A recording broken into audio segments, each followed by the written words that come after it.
So let's talk through the tactics of using magnets to get the most out of your miniatures for Warhammer 40k.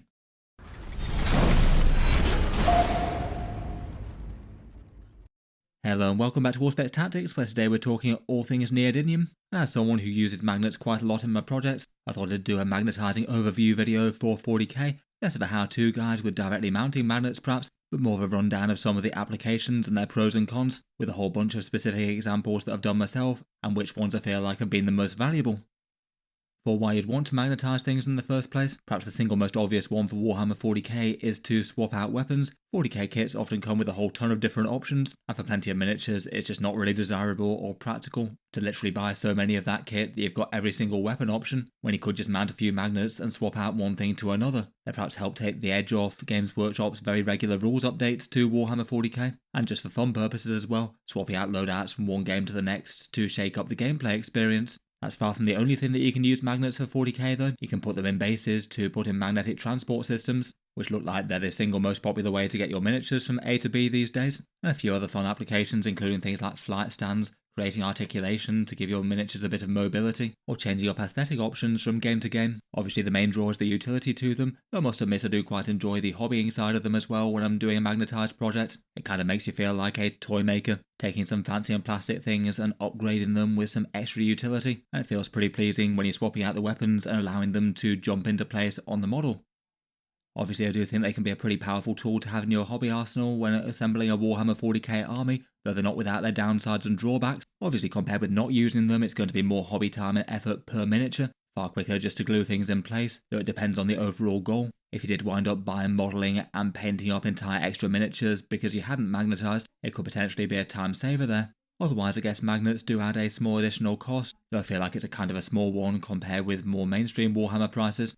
Otherwise, magnetising miniatures is something that could feel a little intimidating until you've got a few projects under your belt. With the help of guides and YouTube videos on the internet, I feel like it's within the grasp of most people out there, but even then not every single project might work out how you want it to. Perhaps you do a bad job and it affects the aesthetic look of a pretty expensive miniature, or the magnets that you've used wind up being too weak and bits wind up drooping and dropping off when they're touched in game. It could also be a time sink for no real purposes if you don't actually wind up using the variant weapon options that you might well have modelled up.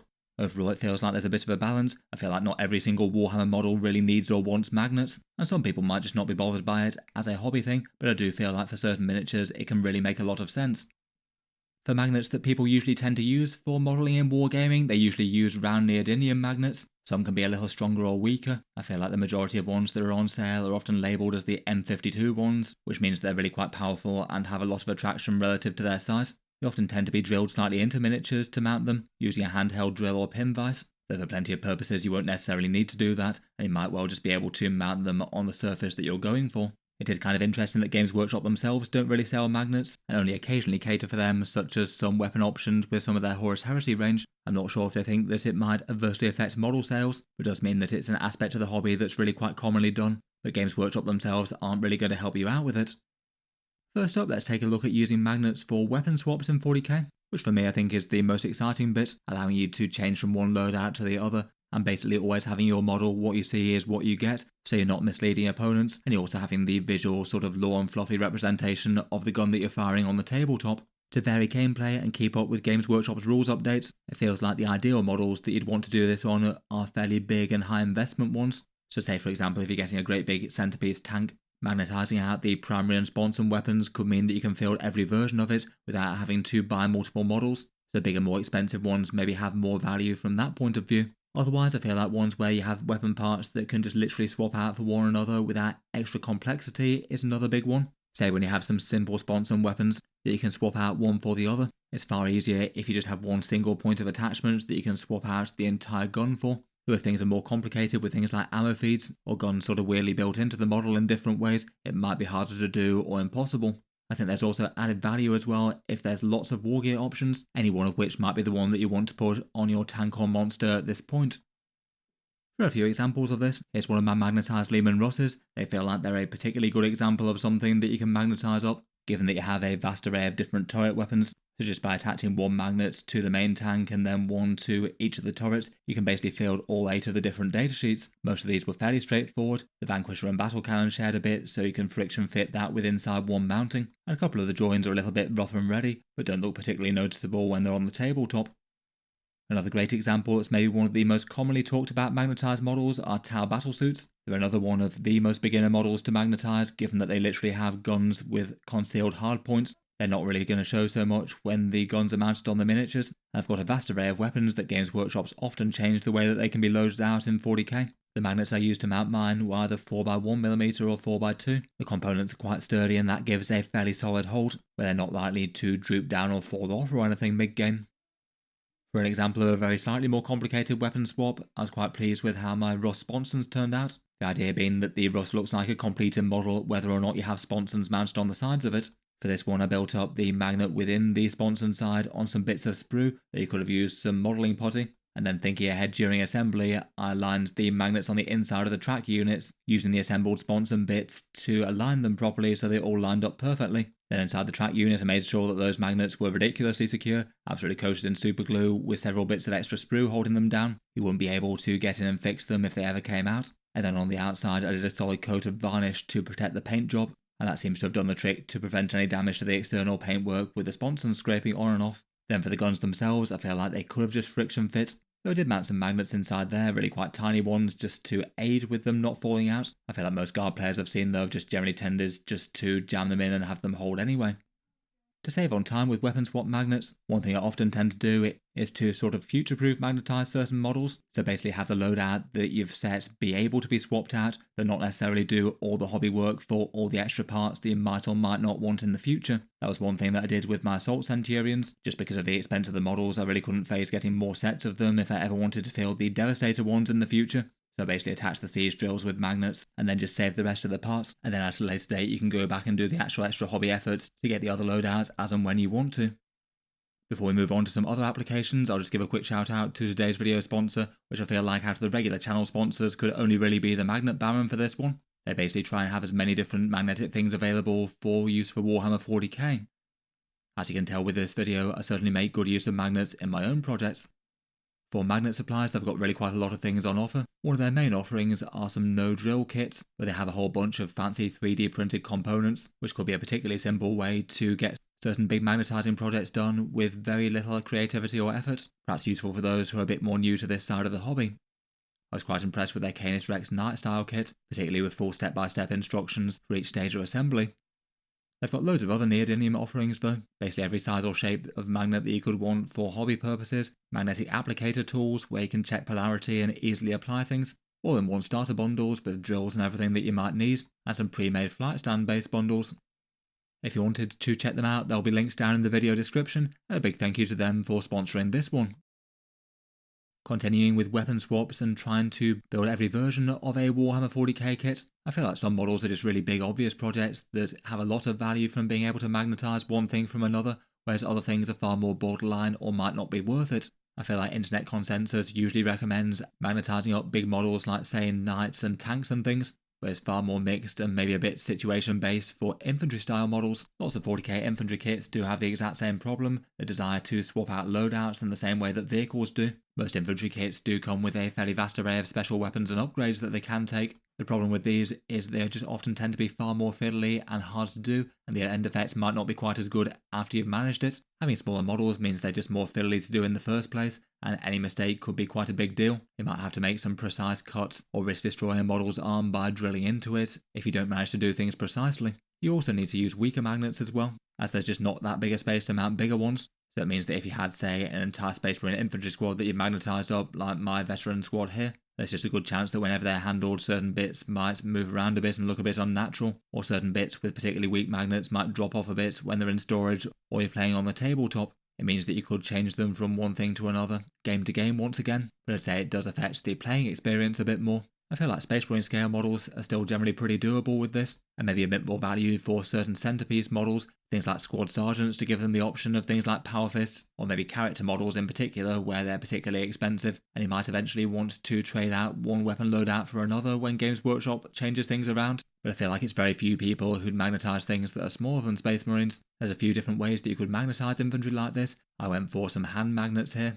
So for Space Marines you could go for some sturdier shoulder mounted ones that would allow you some bigger magnets and hopefully things stay in place a bit better once you've assembled them. It's not always a clear option to do shoulder mounted things though. Games Workshop's kits these days might have models sliced into some unusual things to make them go together in specific poses. It's never going to be possible to magnetise every loadout that you might want, and particularly at these smaller scales. I remember maybe one particularly bad example might be things like the Intercessor bolt rifles when the exact scopes and magazines made a difference. Even when this wasn't the rules, this is one that I just basically flat out rejected, and just did technically minor proxies with the Intercessors, counting the bolt rifles as either auto bolt rifles or stalker ones, and then even Games Workshop gave up on having these have different rules.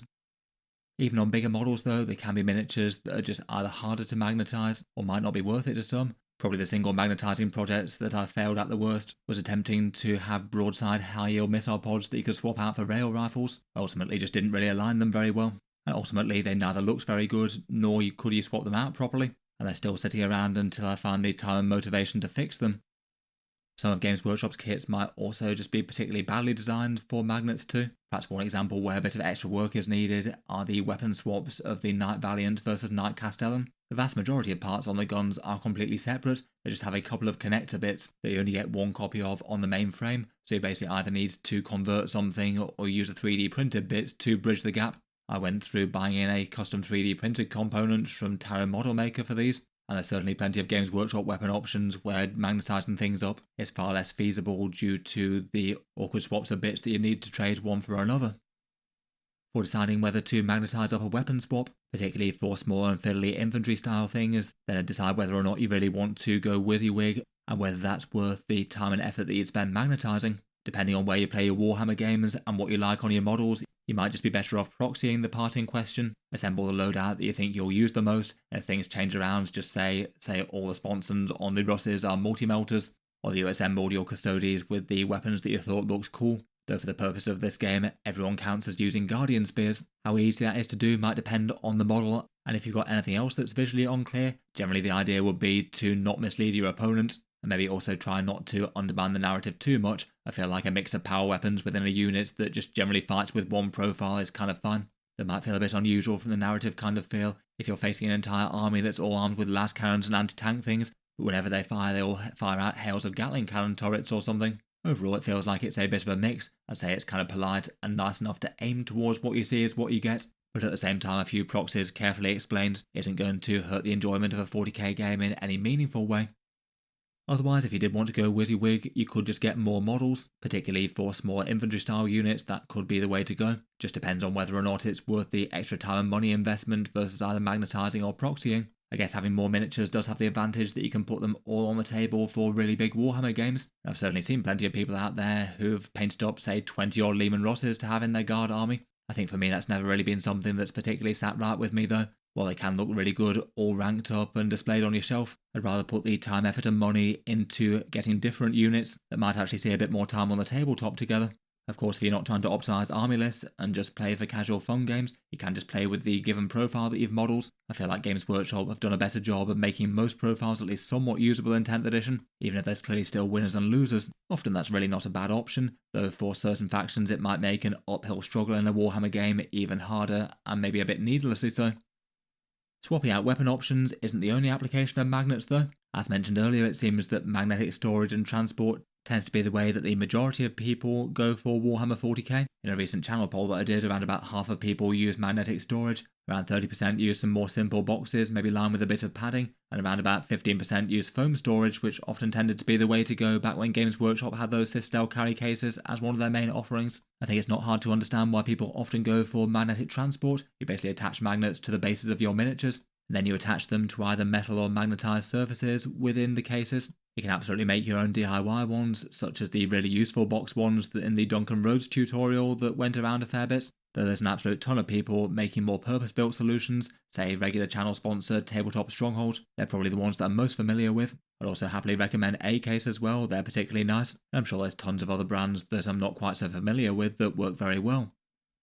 For mounting the magnets on the bases, the most common way that people tend to go for with this is to use some green stuff or other 2-part modelling putty. Put a dab of super glue on top to hold the magnet in, and then basically press the magnet into the putty and push it down hard against the surface so it basically lines up, and then you'll have a magnet that fits flush with the bottom of the bases. Otherwise, you can literally just use standard super glue, which is what I tend to go for myself.